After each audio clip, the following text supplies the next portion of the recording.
US finishing 5th. Taylor, do you believe it? No. Nope, I don't. For the first time in U.S. soccer history on the men's side, in an entire World Cup qualifying cycle, they lost 5 games. 5 games. And what people fail to remember, Dan, is that they look at it and say, well, this is because of Trinidad and the Hex. Well, March 29, 2016, us at ESPN had to go cover a must-win game in Columbus in the semifinal run of qualifying because they lost at Guatemala. So from the onset, it just never looked like they were comfortable. They never were consistent. They were up and down the entire time. And yet you look at it and say, well, maybe there were signs there because the 2 past Olympics, the United States men were never there. But when I look at last night, there were 27 scenarios. 27. Only one had the United States not at least in the playoff, and that's the one scenario that happened. Right. Obviously, in a moment, we'll talk about Arena and Galati and everything like that. But let's just focus on the 90 minutes in Trinidad and Tobago. This was a Trinidad reserve side who had nothing to play for, who were the worst team in the Hex, who hadn't won in 9 matches. How can this possibly happen? How can the US go there and lose? And not because of a dodgy refereeing decision in this game, or not because the goalkeeper had a worldie, just because they weren't good enough. How does that happen?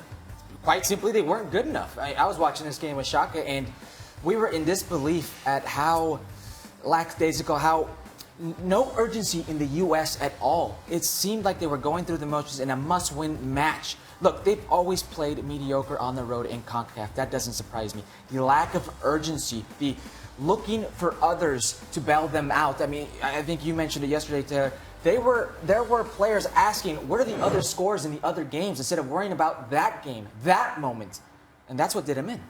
Was it just the fact they thought because of that victory against Panama, all they'd have to do is turn up? Because that's what it just seemed to happen.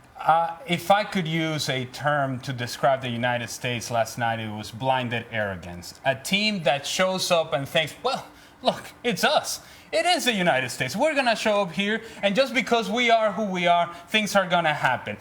The truth of the matter is that this is a team, this group of players that has a history that whenever they get challenged, whenever they get punched in the mouth, whenever they get in a way in which a team gets on their faces, they're not able to respond. They haven't been able to respond. We go back to Costa Rica earlier in the Hex, where they were housed. Was there a reaction by the United States? No, there wasn't. Costa Rica here in the United States, when they were challenged, physically challenged by Costa Rica, was there a response? No, there wasn't. So should we be surprised that when they show up in Trinidad and Tobago, they take this game as if it's already done? Well, it's not done. It's not done. You can talk all you want. You can speak all you want. You can complain about the conditions in Trinidad and Tobago all you want, but you got to perform on the day. And the United States did not perform. Here's the other thing that I would say. When you look at Costa Rica playing, when you look at Panama playing last night, at Honduras playing last night, it matters to them. It's life and death to them. You see the emotion with which they play. You see what it means to them to make it to the World Cup. I will pose a question.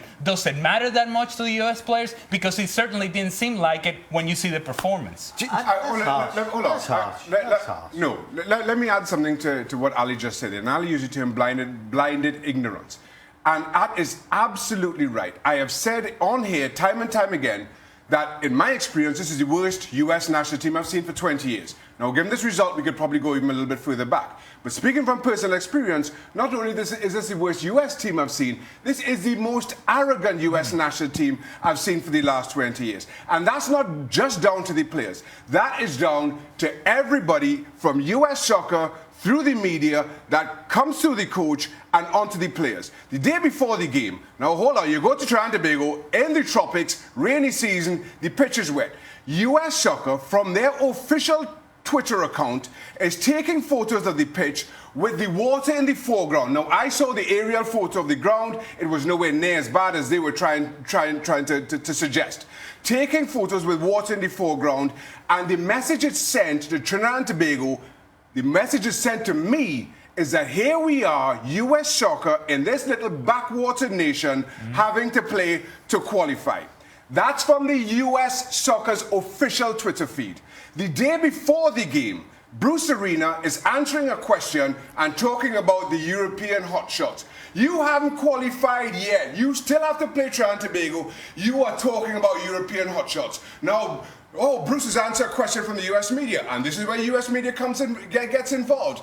If the US media sits there the day before a World Cup qualifier and asks a question about Europeans competing in CONCACAF, that's the media also blinded by their own arrogance. Now, again, I go right all the way back. We talk about how this happens. You talk about the third-string Trinidad and Tobago national team that all of a sudden had something to prove because the U.S. soccer as a whole, again, from the federation, through the media, through the coach, through the players, looking at Trinidad and Tobago as a little backwater nation, bottom of the hex, with nothing to prove, unable to play this game. Come join us watching the World Cup next summer. Listen, whether the Federation think that about Trinidad and Tobago, the bottom line is there's 11 players that step on the field to play.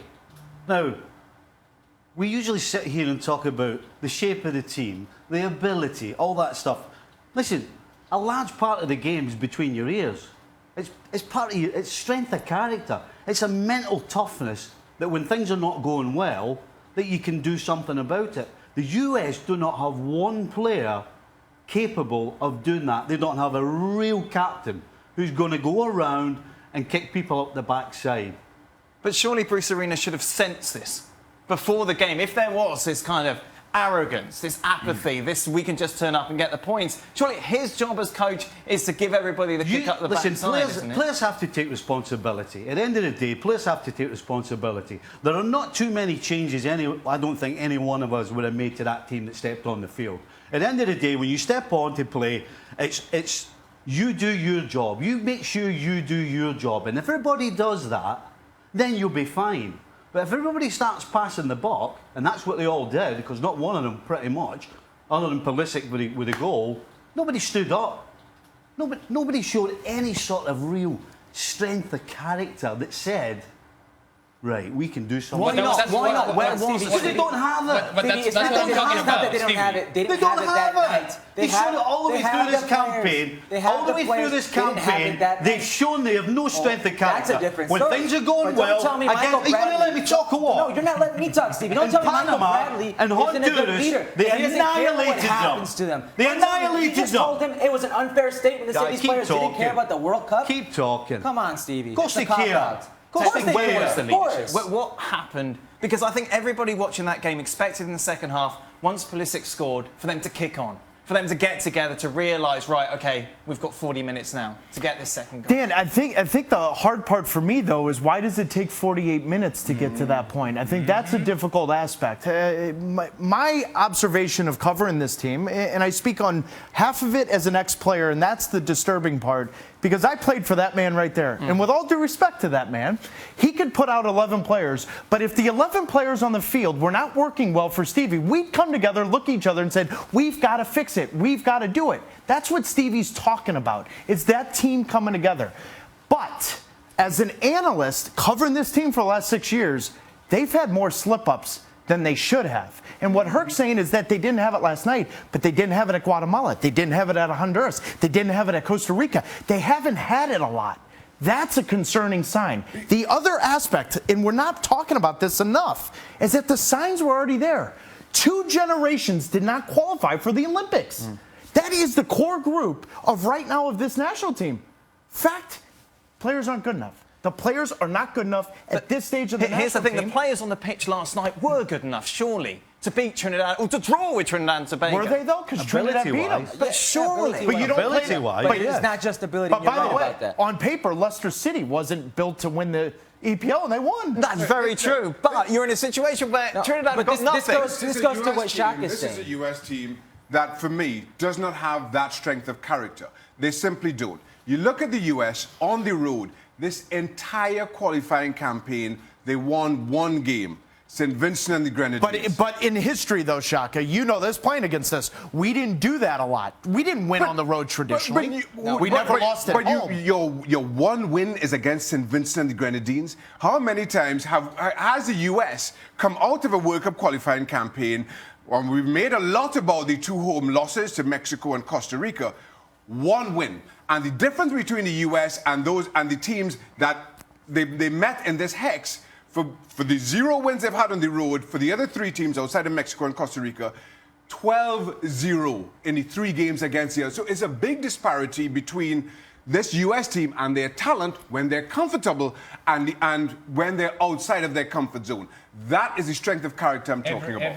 Every time that the United States have played well, which have been limited in this hexagonal, there has been this sort of idea that it's all fixed, it's all good. After the game against Panama, it's like, oh, that's it. Everybody back up from the panic button. We're all good. We'll see you guys in Russia.